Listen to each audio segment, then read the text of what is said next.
Welcome back, listeners, to another episode of The Standard is the Standard. And for the first time on The Standard, we have extraordinaire Mike Beck, the guy that gets all the interviews. What's up, Mike? Oh, I'm doing good. I'm doing good. West Coast connection. I'm excited for this duo. I think it's the start of something good. Yeah, I think that works well. You're up in where? Vancouver? Yeah, you got it. Vancouver, Canada, and I know you're down in Cali, so just living up on this. It's a sunny day out here. I'm hoping it is down there too. Let me ask, what's the hockey club up there? Is it the Canucks? Yeah, you got it right. Hey. It's been a rough couple years, but starting to look up. So Let I'm me sure. ask you, were you a Grizzlies fan as well? You know what? It was just a little like, not to date myself, being just a complete baby, but like a little before my time. Wow. Honestly, I don't think anyone really was a Grizzlies fan here, to be honest with you. It would Wow. do good now. I will tell you that basketball is bigger in Vancouver now than it's ever been. But if I doubt we'll ever see a team again.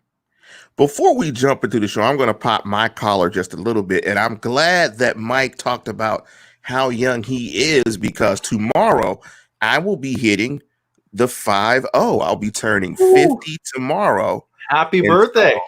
after I do this show, thank you, sir, the drinking will start. As soon as I hit end broadcast, I will have a cognac in my hand. So that's what I'm going to do. And hopefully, if you're listening to the program, please, the gift that I ask for you to give us is hit the like button. Please hit the like button. Please subscribe. We're trying to get to 6,000 subscribers by the end of June. I was hoping you guys would do it by my birthday, which is tomorrow, June 18th. But let's get to 6,000 by the end of June. Before we hop in the show, I want to give a big shout out to the editor of Behind the Steel Curtain, Dave Schofield. Big shout out to Big Bro Sco. Big shout out to Tony Defio as well. Big shout out to all the writers, Jeffrey Benedict, everybody that does a fantastic job on Behind the Steel Curtain. And in the last couple of shows, it was pretty political given what was going on. We're going to take it back to football. We're going to jump right back into football. And the title of this program is, will Cam Heyward sign a contract extension before the start of the season? And I'm glad I got you on the program, Mike, because you just wrote a nice little article about Cam Heyward and just how good he has been over the last year, or the last couple of years, I should say. So let me ask you this question to start off the program. How important do you think Cam Hayward is to this defense, and what is his role on this defense, and how good is he in that role? I tell you what, I think his touch on this team goes far past the field. He is such a vocal leader. I think it would be a pretty big hit if Cam Hayward wasn't here, and if he does play out his entire career as a Pittsburgh Steeler, when he goes, someone's going to need to step up in that vocal role. So I think he is one of those like absolute key members, even though he's not putting up the flashy numbers that TJ Watt is, or say like Minka Fitzpatrick is. I think Cam Hayward is the engine that makes this defense go. So I think it'd be a huge loss if he wasn't wearing that black and gold anymore. I don't disagree. I think he is, as an interior lineman, I think the value of interior defensive lineman has increased as the passing game has gotten much quicker in the National Football League. You have to get interior gut pressure. Not to say that the importance of edge rushers are minimized, but edge rushers a lot of times can be schematically eliminated in a game based on how you design your passing game. And I think when you have that interior presence that he provides, I think you're absolutely right that his role is vital and he plays it very well. Now, you wrote an article on the site, and make sure you guys go to behindthesteelcurtain.com. It's called, "Is Cam Hayward the second best interior defensive lineman in the National Football League?" Now, let me quote some stats. Now, I think you said second best because I think everybody believes that Aaron Donald is a generational talent. Aaron Donald from Pittsburgh, played for the University of Pittsburgh, is a generational talent. Outside of him, let me give these numbers that you listed in your article. So, and I think this is correct me if I'm wrong, over a 3-year stretch. Correct. Am I wrong? Last 3 years, yeah. So Cam Hayward has 29 sacks, 179 tackles, 4 forced fumbles, and 12 pass defense. Now, his comparison or his comp players, Fletcher Cox, 19.5 sacks, 112 tackles, 5 forced fumbles, 5 passes defensed. J.J. Watt, 20 sacks, 100 tackles, 8 forced fumbles, 8 and 9 passes defensed. Akeem Hicks, 17 sacks, 119 tackles, 3 forced fumbles, and 5 pass defense. I won't even consider Leonard Williams because his numbers pale to any of those other players. So you asked the question in your article, is he the second best interior defensive lineman? So I will ask you on the program, is he the second best interior lineman in the NFL? Right. You know, quickly to touch on even Aaron Donald, I would put him as the best player in football right now. He's just doing some incredible stuff. But Cam Hayward as that number 2 is nothing to laugh at. I absolutely think he is. I always knew he was good, but until they played at Indianapolis and he just bullied Quentin Nelson, who I believe is the best guard, maybe the best offensive lineman in football right now, just bullied him all over that field. I knew this guy was better than anyone not named Aaron Donald. Like, Cam Hayward is doing some stuff that is absolutely incredible right now. So 100%, I believe he is the second best defensive tackle in football. Now, we talked about value. And I think in football, a lot of ways you can define value is, will your team survive if you're missing? So will you continue to win games? Will your defense continue to be the same if you're not on the field? Will your presence be missed if you're gone? And that's subjective, right? Sometimes you can't measure that out concretely in numbers. If Cam Hayward, because the Steelers defense, we've seen them survive Stephon Tuitt and play excellent football. Let's flip it. Stephon Tuitt doesn't get hurt, but Cam Hayward gets hurt. Can this defense survive and be a dominant defense like they were last year if Cam Hayward is the player that gets hurt for a long stretch instead of a Stephon Tuitt per se? I think what's interesting about that is how good Tuitt was playing those first 6 games of the year. I think the impact would be a little less on the field stuff. I think the team would still play at a very high rate, but I think when it comes to those leadership stuff, when someone steps out of line, Cam's the guy who's always there. He's the guy talking to the media. He's taking the fall. So I think in a season where things could have unraveled way faster than they never really did until those last 3 games when they couldn't, the offense completely just rolled over. But I think he's one of those guys that absolutely in that locker room held that group together. And I think his impact on the field, he's one of the best defense linemen. Can they minimize that? I think they can, especially the schemes that they run and the players that they have, especially that position. But when it comes to being off the field, he is so integral to how that team runs. I think that would be dearly missed. Absolutely, especially when it comes to post-game interviews. Now let's look at the stats that he had, Cam Hayward, from last year.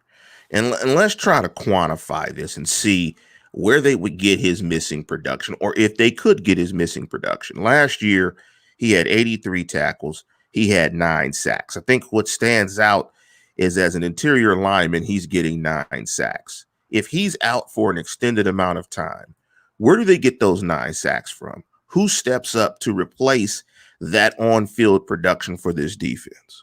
So I think Tuitt throughout the rest of the year probably would have been flirting around those numbers too.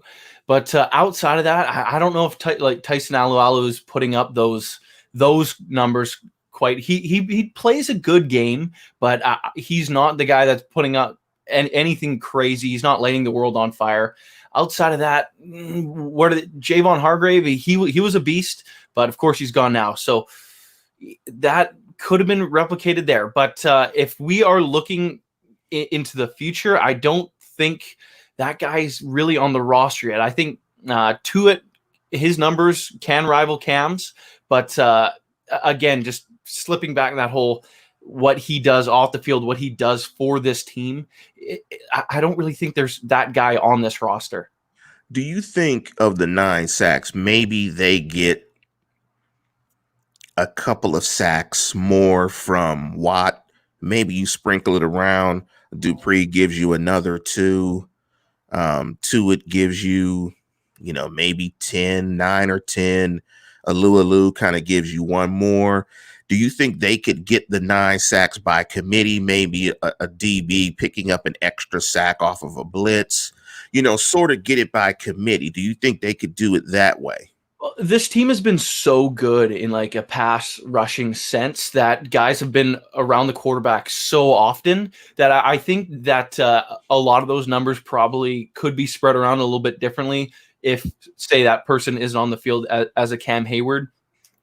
How many times was TJ Watt close in a sack that someone else got? How many times was Bud Dupree right there? It happened at such a high rate that I think that it can absolutely continue that production wise. I think that there would be some times where it steps back where Cam just made an outstanding play. But I think in some senses, you're going to see some guys pick up where Cam would have left off in that kind of role. Now, James Cowball chimed in, and big up to James. He chimed in and said that Tuitt had 4 sacks in the first 2 games before he got hurt. Now let's jump into the scenario. You have both guys in the lineup. You get a healthy Tuitt and a healthy Cam Hayward in the lineup. They're both playing like we know that they can play.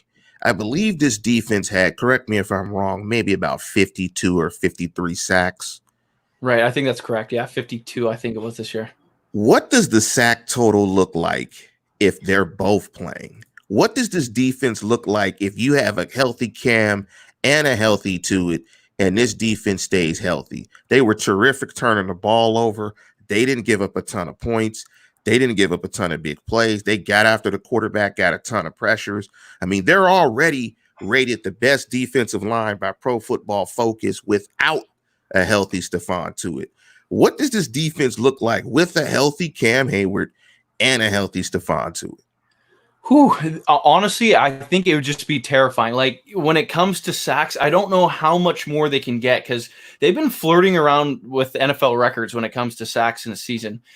Would they put up more? Absolutely. I think the impact of both of them would be felt in the running game. Some teams, because of Pittsburgh offense, couldn't put up any points. When they got points off turnovers, they could just sit on the ball, hand it off, run the clock out. You can't really do that when both these guys are on. Like when you look back to 2018, both these, like, I don't even think Stephon had quite taken that step yet, but they were pretty dominant. There's so many times they're forcing 3 and outs. And can this defense average 10 points a game? Possibly, just because of how good that front 7 is. And then you look at the secondary, and it's the best it's been since Troy's been lurking that deep half of the field. So I think this defense is going to be terrifying in 2020. If those guys are healthy, they're going to have to game plan quick passes, which I think will only help increase those turnover numbers. To your point, if they have a healthy both of them, I can envision that this defense will be the equivalent of the 08 championship defense. It'll be every bit as good because they'll equally be better at the edge linebackers with Watt and Dupree than they were with Woodley and James Harrison. And I think in their defensive line will be absolutely better. And they'll be better as a secondary as well. Because I think the collective of their secondary is better than the collective secondary in 08. I know people are going to kill me for that. I did a show about that a while back, how I thought that this current secondary was the best secondary in the Tomlin era with the addition of Minkah Fitzpatrick. I can't imagine how good this defense will be fully intact with a healthy defensive line. I think it'll be absolutely, it'll be, I think it'll be, and I don't want to be into hyperbole as I'm turning into an old man at 50. I don't want to jump into hyperbole and jump into nostalgia, but dare I say, if Tuitt and Hayward play, it'll be Curtin-esque. Yeah, no, I agree. And to your point with that secondary, I think 2008, like that one weakness of the defense was that other corner spot. Like teams would pick on McFadden or Townsend or Willie Gay, whoever was there.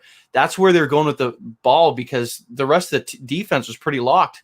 You look at the other side of the field now, Steven Nelson's, he's going to be flirting with being one of those top 10 corners in football. And I honestly believe that because you never hear this guy's name.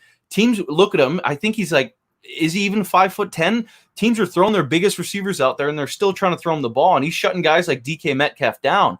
He played bigger than he is. I think this secondary can be outstanding, especially with the amount of pressure that front seven can put up. Steel curtain-esque is absolutely, they're going to have to throw the ball fast, and these guys are going to be on them tight. This coverage is going to be outstanding. So I think there's a good reason to be excited.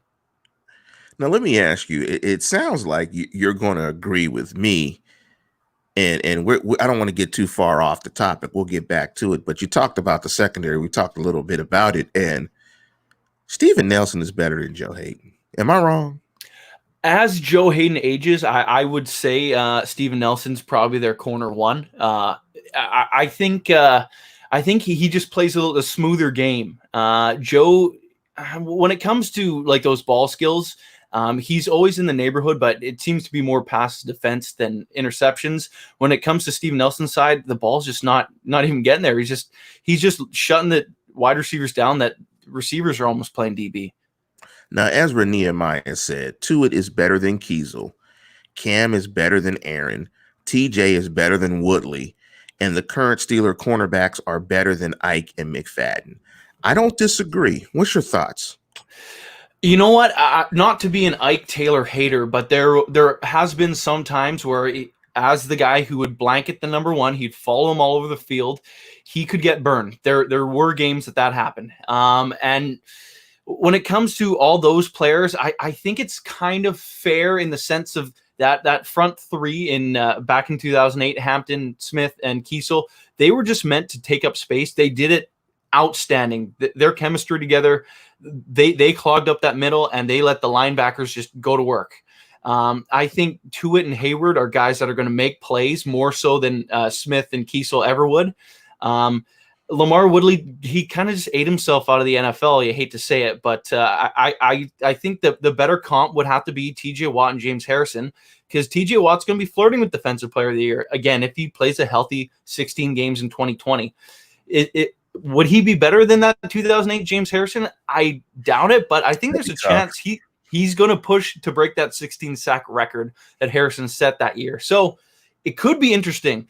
What the biggest challenge might be, though, the other talent on this defense is going to limit people's stats, and it's going to hurt someone from absolutely exploding. So I think they have potential to be better than that team was, but I think the stats are just going to be spread around so much more that it's kind of going to be hard to kind of compare the two at the end of this season. The one thing I can remember about that defense is that I had the total faith and belief that defense would make a play whenever it needed. If it needed, for instance, and I'll give you an example, it was the Deshae Townsend play late in that game against Dallas where he got the interception, where I just was like, look, they're going to make a play. They're going to make a play. You know, they are absolutely going to make a play. And I remember that play so much because it was pretty emotional because my cousin passed away from a football injury that weekend. He was a running back for Central Catholic by the name of Kyle Wilson. He passed away that weekend. So that was an emotional game. Our family was together watching that game, and we're going to make a play. We're going to make a play. Everybody just saying, just looking at each other, they're going to make a play. They are going to make a play. He made that interception. We were like, yes, absolutely. We just knew it. I had complete faith in that defense. I'm not there yet with this defense because they haven't done it on the big stage, but I'm close to it. But before we jump back to the main topic, because it's great talking defensive football, before we get back to the main topic of the program of will Cam Heyward sign a contract extension before the end of the season, before the start of the season, I'll say, let me give a big shout out to Jonas Brother 2505. Now, Jonas, I want to give you a shout out, but we got to kick you. There's the rule. A grown man cannot have a grown man's name in his handle. That's a technical foul. That's a technical foul. Now in the U.S., that's a technical foul. Is that a technical foul in Canada? Oh, in Canada, I think that's just 5 minute major in the box. Same thing. That's high sticking. You get 5 minutes for high sticking. Oh, high sticking's 2 minutes, but if you draw blood, it's 4. So. What do you need to do to get 5 minutes in hockey? 5 minutes would be fighting. Fighting with the stick? No, fighting with the stick that you're getting thrown out of the game for that. That's a little bit more. Boarding if their backs to the play, you put their head in the boards. That's getting you 5. A few other things, unsportsmanlike stuff like that. It's kind of rare, but it comes up. Feels like when I was watching hockey, you could do that and get like 2 minutes, 1 minute. It's different now, yeah. You can give a guy 3 concussions, and you can give a guy a concussion in every period, and you still wouldn't get kicked out. No, and that player is expected to be on the next shift too. Yes, with 3 teeth missing. But let's jump back into the main topic. So when we talk about a contract extension, one, do you think he's going to get a contract extension? And going back to your article, in terms of a player comparison, if the Steelers are going to look for a player comparison for his contract, what's the closest player that they could look at in terms of trying to craft his contract? Now, I know you had Fletcher Cox, you had J.J. Watt, Akeem Hicks, Leonard Williams. What's a player that they can use as a benchmark to create the contract if you think he indeed is going to get a long-term contract before the season starts? Now, I think it's going to be kind of based off sort of 3 players. The first, Aaron Donald, his average value, $22.5 million a year. Second, Fletcher Cox, who's at $17.3 million a year on average. And then thirdly, Stephon Tuitt, being that teammate, just signed his deal, 2 years ago, $13 million a year. I think Cam Hayward's going to be more inclined to take more of a team-friendly-ish deal, especially just with his ties to the city and how long he's already been there. His young family's grown up there. I think he'll take a little bit less, but in terms that it's closer to Fletcher Cox deal, less in comparison to where kind of trajectory is going, because of course we're myself labeling him the second best interior defensive lineman in the league, would probably rival Aaron Donald's, but I don't think he's someone who's going to be signing for $20 million a year. I think roughly that kind of $17.5 million range is probably fair to kind of assume, but it's going to be in that neighborhood if I had a guess. He doesn't have those Defensive Player of the Year awards, so I don't think it's going to be pushing 20. But he's due a raise, and Tuitt would be paid more if his deal ran out this year too. I agree with you. I think he will do a contract extension. Now, if he doesn't, is he a Steeler moving forward?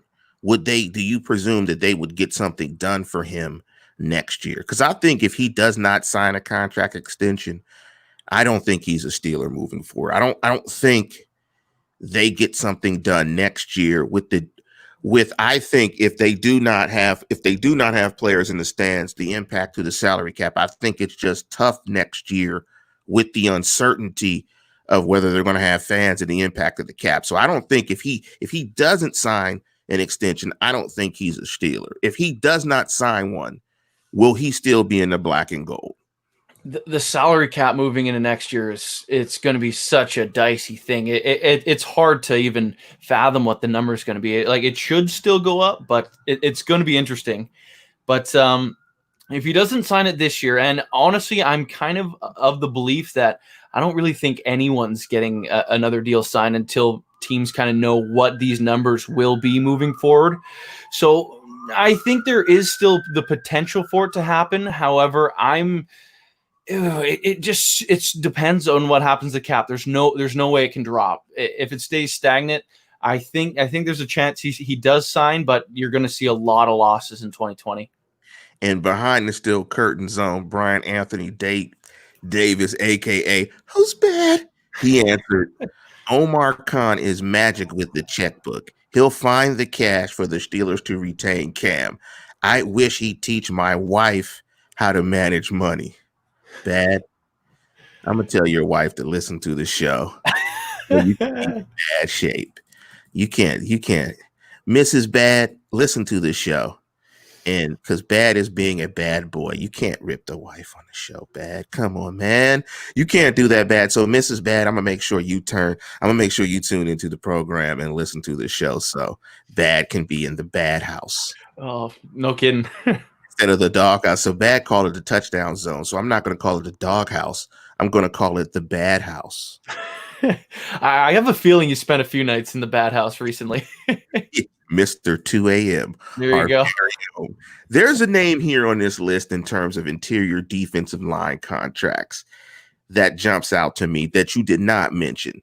Okay. DeForest Buckner just signed with the Colts. His averages are 21 million per year, which is astronomical for DeForest Buckner. But what about the name Grady Jarrett of the Falcons? His averages are at 17 million. I mean, do you think that Cam Heyward is better than Grady Jarrett? See, I would say he is. Like, when it comes to DeForest Buckner, that number almost surprises me. I feel like that had to get done in order for that trade to go through. He wasn't accepting anything less. But Grady Jarrett, when it comes to that deal, I think that's going to be another one of those comps, just because where Cam Hayward is in respective to his peers. But I still think he's someone who would be willing to take a bit less just based on his ties to Pittsburgh. When I'm looking at these names, I think he's better than Geno Atkins at this point. And Geno's averages are 16.3. JJ Watt's at 16.6. Which is Jarrett's at 17. Fletcher Cox is at 17.1. Then you get the big jump to DeForest Buckner, and then Aaron Donald's at 22.5. So I think you're right that the number is in that 17 million range. Let me read to you what friend of the program, Ian Whetstone of SteelCityInsider.com, when I reached out to him in terms of what he thought the deal would look like. And let me read this. He said, I've been thinking for some time now that 17 million in new average per year money feels like the number. They've been pretty hesitant recently, the Steelers, to do anything longer than 3 years for older players. Ben Pouncey Hayden, but I have a feeling this could be 4, maybe even 5 years. So 3 or 4 new years. He said he's already signed at 9.5. So if the new deal were for 4 years at 17 APY, that would be 77.5 million over the full 5 years, which would drop his cap figure this year a little. So something like a $15 million signing bonus, another 4.5 in roster bonus, a big roster bonus next March, like 12 million plus a 5 million base next year, then bases of 13, 14, 14. So he also said that his cap number, if they did the deal as he described, would drop from 13.2 to 11.2 with hits from 4 new years of 20 million, 16, 17, and 17. If it looks like that, I think it gets done. I think the issue is that $20 million hit in terms of salary cap for an interior defensive lineman in year 2 feels like that's tough. That feels like that's tough with Ben being at 40 million next year. And you've got 2 players accounting for $60 million in cap space. That doesn't feel warm and fuzzy. No, that's one of the things I'm trying to wrap my head around too, especially because how many guys are coming up. TJ Watt, they're locking him in. There's no way they're letting him walk away. So that number is going to be astronomical too. So, and then Minkah Fitzpatrick after that. They got to figure out a way to kind of maneuver this cap around a little bit. Maybe, and now I'm just thinking crazy numbers, but backload it. I don't know. It's got to be configured in a way to get these young guys in. And like Nathaniel Zarate says, why can't the Steelers just give Cam $1 million deal, and just give him 16 million secretly to help the cap? Because that's not legal. You can't do that. I mean, I don't think you can do that. Maybe you sell him a $16 million share. You give him a $16 million share of the Steelers, which presumably will be much more than $16 million for the foreseeable future whenever they sell the team, if they ever sell the team. But I'm not sure they could pull that deal off. No, I think the low number might set off some alarms somewhere. Yes, he's signing for 1 million. Hey, what? I think the radar would go off. But when does this deal happen? I think we both think that the deal is going to happen. You know, when does this happen? The Steelers have, and me and Dave Schofield the editor of BehindTheSteelCurtain.com. Remember to like the program. Remember to subscribe. I need my 6,000 subscribers by the end of June. When does this deal happen? The Steelers typically don't do deals, and we were thinking like that weekend of the first game. I thought it was maybe the Friday. I think Bad was saying that it usually extends into like the first game, like right before the first game, be it Sunday or Monday night, that they don't do any contracts after that. When does this happen if they do this? I think there's a chance that this might just be an anomaly year just based on everything that's going on. Whenever a salary cap is released for 2021, if you were to sign a guy for that big number now, and you find out the cap's actually dropping, teams are just going to be completely handcuffed, and those contracts are going to hurt a lot of teams. I think from here on out, those extensions are going to just have to wait until that number's released. I think it'd be foolish for a team to be signing someone long-term for a huge number, just because it could just completely handcuff them for the number of years in the future. And like Jeffrey Benedict says of BehindTheSteelCurtain.com, they can't, meaning I guess the NFL can't let the cap drop much at all. The entire NFL would be screwed, and so many star players would be able to get good contracts. There's no way that will happen. And I did a show, I believe it was last week, about I think it was on I Said It, talking about players kneeling and but I think a part of that show was also they're going to have fans in the stands. The hit, they're going to sacrifice fans' health for money. I mean, that's just the way it's going to happen. They're going to have fans in stands for all 16 games. The revenue that teams generate from stadium revenue is ridiculous. Just thinking of the Cowboys off the top of my head, 65% of their revenue comes from the stadium. They're not giving that up. You know, they're not giving that up. If they made about, this is 2018 numbers, they made about $950 million in revenue. About $650 million of that was stadium revenue. They're not giving that up. You may have to sign a waiver to get to your seats, but they're going to let you get to your seats. So I don't think it's going to be a case of the cap dropping. I think fans will be in stands week one, and it'll be whatever it'll be. But the NFL is not going to lose all that money. So I don't think it'll be an issue in terms of the salary cap. But I think you're right, though. I think teams will be conservative, that they won't have to rush out and do it. I think the Steelers know that Cam wants to be a Steeler. I think they want him to be a Steeler for the remaining of his career, so they can wait to the end. I mean, I don't think there's any rush. I think this deal gets done before game one. I mean, I think it gets done, as late as it needs to get done. But I think if they come up with, if the NFL decides to have fans earlier than I think they will, then I think it'll get done around there. Whenever they figure out that they're going to have fans in the stands, I think they sign the contract and get that done. Right. Now, if that's the case, then absolutely. And if there's guys that would do a deal, I think going into the season, it's going to be the guys that just absolutely have those ties to the city. I think it'd be a mistake for James Conner to sign now, just because all the ball's just completely in the Steelers side. But he might be willing to do it too, just to stay in Pittsburgh. He grew up in Pittsburgh. He did everything there. Cam, of course, his dad going to Pitt, and then his ties to the city as well. I could see him being another one of those guys that if anyone's going to do it, it'd be a guy like him. You won't see Juju's deal being done this year for sure. There's no way.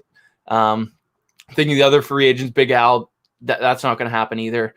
He kind of has to prove it a little bit in 2020. What else do we got? Cam Sutton and Mike Hilton. I think both those guys are going to battle for the spot in 2020. So those deals I don't think will get done until next year. So yeah, I think Sutton wins that. I think Sutton wins that too. I think Mike Hilton is probably on his last year. I think surprisingly, when you talk about Big Al, I didn't think about Big Al. I think Big Al has to play really well this year, or Big Al's out the door, I think. He played a murderer's row of defensive linemen last year, though. I will give him that benefit of the doubt. Some of the best pass rushers in the league he had to face week in, week out. This is a much easier year for him, so if he doesn't show up, then they can show him the door. Yeah, and it looked like he played a murderer's row of defensive linemen last year. Al looked pretty bad last year. Yeah. But, when you face tough guys, it's tough sledding. I mean, guys are in the league for a reason. They're trying to eat steak, not hamburger. And There you so, go. if you're a meal, they're going to make a meal out of you. They're going to make you into a 7-course dinner. And there were some games that, they made Al look bad. And I don't think it helped they had, the statuesque quarterbacks, particularly Mason Rudolph, staying in one place in the pocket at all times. So that I don't think that helped him. So we both think that Cam is here next year. We both think he is going to be a Steeler for the rest of the year. I want you to rank where does he rank on this defense, and rank a couple of the defense in terms of, because I think we think Cam is really all that in a bag of chips, and that Cam is really good. You're talking about a $17 million a year player. Where does Cam rank? Not in terms of importance, but just you think in terms of his position, how good he is. You look at the scope of the NFL. Where does Cam rank on this defense? I think right now, and I think most people won't agree with me, but I think he's probably right behind TJ Watt. I think Minkah Fitzpatrick will pass him this year. He was electric a year ago, but Cam, what he was doing in the middle, he was just dumping guards on top of quarterback's lap. So I think this is going to be, I think this year he probably takes a step back to that number 3 spot. But I think Cam is he's still the second most important member of this defense. I'm going to say third. Right now, but I don't think I don't want anybody listening to the show to think I'm knocking Cam. I just think that TJ and Minkah were so good. And in fact, I'm probably in the minority because I think Minkah was probably number 1 on the defense. I think Minkah was 1, Watt was 2nd, and Hayward was 3rd. Because I think it's clearly, and Jeffrey and I are going to talk about it next week, from a film perspective, just what was the Minkah effect? Because we clearly saw it, but I want Jeff to speak to it about what it looks like on film. The Minkah effect is real. That defense changed. It transformed with the addition of Minkah Fitzpatrick. And it wasn't gradual. It was immediate. They plugged Minkah in. They were different. Started immediately when he started in San Francisco. The turnovers started. The defense played different. It was game 1, snap 1. So that's why I put Minkah Fitzpatrick as number 1. But I think he's in that 1, 2, 3. I mean, he's there in that 1, 2, 3. I mean, I think after that you could argue Hayden, Nelson, Dupree, anyone else. But yeah, he's definitely in that 1, 2, 3. And I think the talent on this football team, clearly you can see, is on the defensive side of football. I mean, defensively, what do they have? Like 8 first-rounders starting on defense? Oh, it's more than that. When Tuitt was out, because he was a 2nd-round pick. Right. I think it was 10. I think it was 10. Yeah. I mean, that's. I mean, if it was 10, I'm going to correct. I'm going to just guess. No other defense in the history of the National Football League had 10 starters that were drafted in the first round. Yeah, I'm gonna just guess. Yeah, I wouldn't argue that. That sounds about right. That is awesome. Ezra said, "I'm age shaming." No, I'm not, Ezra. I am not age shaming. There was a stat, I think it was from Robert Sasovitz. He put a stat up there, and we talked about it a little bit when we were talking about the impact and just how good this defense can be. In 2008, when they won the Super Bowl, they gave up 13.9. We were trying to tease and kind of speculate just how good this defense would be with Cam and Tuitt. From a points per game perspective, how good could they be? Because I think they were around 16, maybe 16 and a half last year. I know it was under 17, and it wasn't 15. I think the Patriots were number 1 at around 14 a game, which is ridiculous in this era. How good could they be in terms of points per game with both of those guys being healthy, Hayward and Tuitt? You know, I tell you what, I think if the offense can just move the ball a little bit, I think they can drop that number even more. It is honestly terrifying. If this team can develop some sort of an offense They can chew up half the game clock. Could they be flirting with 13? Possibly, just because this defense is loaded. I really cannot see a major flaw. Like, you could probably target Terrell Edmonds, but you could throw Cam Sutton back there depending on what the situation is. You see Vince Williams out in the field, sure, they might want to try to dink and dunk it over him, but then you could not put him in man. So it's like, I think for what their kind of weaker spots are, they have abilities to cover up for him. And I think this team, they can push that 14 points that the Patriots had a year ago. I think they'll be flirting around with that number too. So let's say it's 15. Okay. Let's just put it in between the 14. Let's say it's 15. In my analysis and research of championship teams win, their point differential is probably around 7.5 points a game. It's anywhere between like 7 and 10 points. It ranges in there.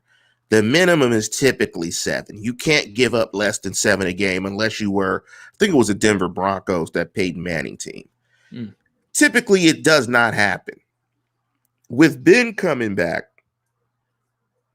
they're giving up 15 points a game. I could think that point differential could be scary, because I think just a healthy Ben gets you from 18, which I think they averaged last year. I think that was the average number around there. I think just Ben being back gets you at least to 23, 24. Maybe you average a touchdown better, which is a big leap. But I think Ben provides that impact. Can you imagine with Ben at the quarterback position and them giving up 15 points per game? You're talking about, to me, that sounds like a Super Bowl contender. I completely agree. Could you imagine this team with the Killer Bees right now? They would blow everyone out. It'd be one of the most outstanding one-sided affair I could ever imagine. Honestly, like, this team, if I remember when they're saying they wanted to push 30, but right now, if they're pushing 24, I think they'll win a ton of games. And I think a lot of people, especially online, are writing the Steelers off for whatever reason. I think they're going to be the surprise. I think when it comes to week 8, and when you look at the Steelers schedule, there's a chance they could be 8-0 heading. I think that going into Baltimore, I think there's a legitimate chance they could be flirting with that number. And then everyone's going to be like, oh, the Steelers they're good. But it's like, no, this defense was that good a year ago, and now they're scoring points. Like, look out. Now, Jeffrey Benedict says all they need is a lead. Force the opponent to focus on passing the ball. That's all this defense needs from that offense. I think he's right. I mean, this defense, just think of it this way. They were that good with a bad offense and still got those many turnovers. Yeah. Teams did not have to pass the ball a lot against them. I mean, because you were going to be in the game. Their offense was so bad. You were always going to be in the game. You did not have to push the envelope offensively, and they still got a bunch of turnovers. I think the sky's the limit, for this team, particularly if Ben Roethlisberger comes back and they keep Cam Hayward and sign Cam Hayward and keep this defense intact for this year. I think this could be a magical run for this defense. Now, I did a model a couple of weeks ago. We did a prediction show. Then I did like a little model and trying to predict the record. And my model predicted the Steelers at 13-3. Unfortunately, the model predicted the Ravens at 16-0. Oh. The model predicted the Ravens at 16-0 because the Ravens are favored in every game. Right. It predicted them 16-0. I think when Jeff Hartman, we did the show with Bad, and I think it was Dave Schofield, we all did a prediction show. I think I had them at 12-4. I think Bad had them at 11-5. And I think Dave had them at 13-3. Where do you have them? What's your prediction for the Steelers in terms of their record for the 2020 season? Right. So I think you got to take a couple things into consideration here, especially they have the second easiest schedule this year. Ben coming back, how good this defense was. This offense added a ton of talent. Oh, man, I would love to tell you 13-3, 14-2, because I think they can do it. But just based on a couple unknowns, I'm going to still say 12-4, which should breeze them into the playoffs. And unfortunately, still might end up being a wild card team at 12-4. But I think this team is absolutely a playoff contender. If they can knock off Baltimore for that AFC North title, I think they're making a run into the playoffs too. Could they be playing in the Super Bowl? They have a Super Bowl caliber defense. So if Ben is 2018 Ben, I wouldn't be surprised. Well, I want to apologize to Ben Roethlisberger because, I was calling him Fat Albert. I was making the Ben fat jokes. I saw a picture of Ben the other day with the haircut and the beard freshly coiffed.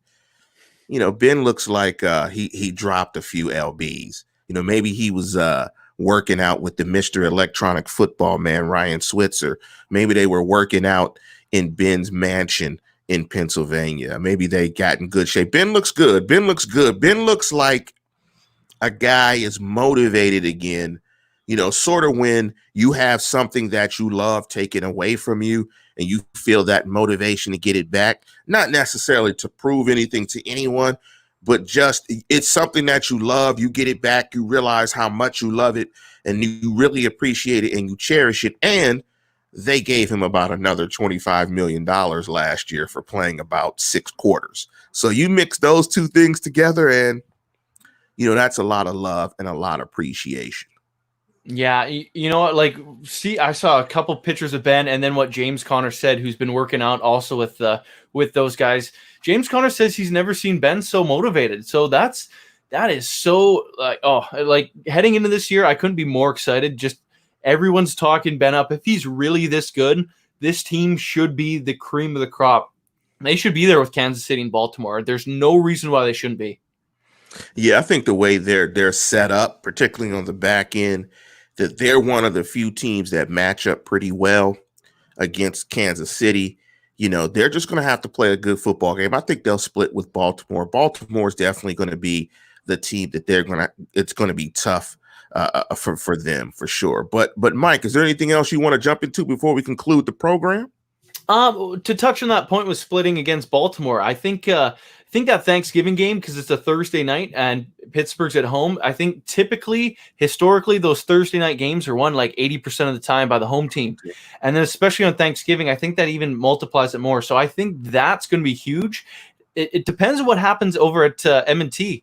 If they can win in Baltimore, this Steelers team has – I think they have the inside track of winning the AFC North. Whether or not people in Baltimore are going to admit it, they're not. But I think they have that shot to be an AFC North champion, and that could get you that buy-in. There's only one buy team this year, so it's exciting. And I think all you Steelers fans out there, including us, should be real excited heading into this year. Now, before we get out of here, Jeffrey Benedict put up another good point. The Browns could split the series. They had the best game plan against the Steelers secondary of anyone. I'm going to take a look at that game and see, because I get intrigued by the statement. And the statement that you made, I want to look at again about Cam Heyward against Quentin Nelson. I want to see that matchup as well, because those are two guys at the top of their game. Do you got anything that the fans of Behind the Steel Curtain should look forward to you? Any articles, anything you're going to write up this week that you want to tease? Yeah, you know what? I got a couple good things. Of course, the A to Z, we're breaking down every single player on the Steelers roster, all 9 of them. If you want to know their contract details, their stats, everything, it's going up on there. And one other interesting thing I got going up next couple days here, keep your eyes looking out for. Got a contract prediction for Mason Rudolph. So that's going to be an interesting one, a little bit more money than I think some of us will expect. So make sure you read that one coming up, hopefully tomorrow, maybe the day after that. Good stuff. Good stuff. Make sure you guys are checking out the website. Make sure you guys are checking out the podcast. Now, for me, it's about 5 to 10 seconds into start of birthday shenanigans. Unfortunately, exactly. There's not many places I can go to. There are no bars open anywhere in the there's some bars open some places in the United States. No bars open in California. So I will be walking to my pantry, opening up my pantry doors, opening up my bottle of Uncle Nearest, putting 1 ice cube into a bourbon glass, and pouring me a nice couple of shots of bourbon as I sip some bourbon and get this 50-year-old celebration ready to roll. But with that, we are going to go ahead and conclude the program. And as always, tune in, tell a friend, and subscribe. Happy birthday, lads. Thank you, sir.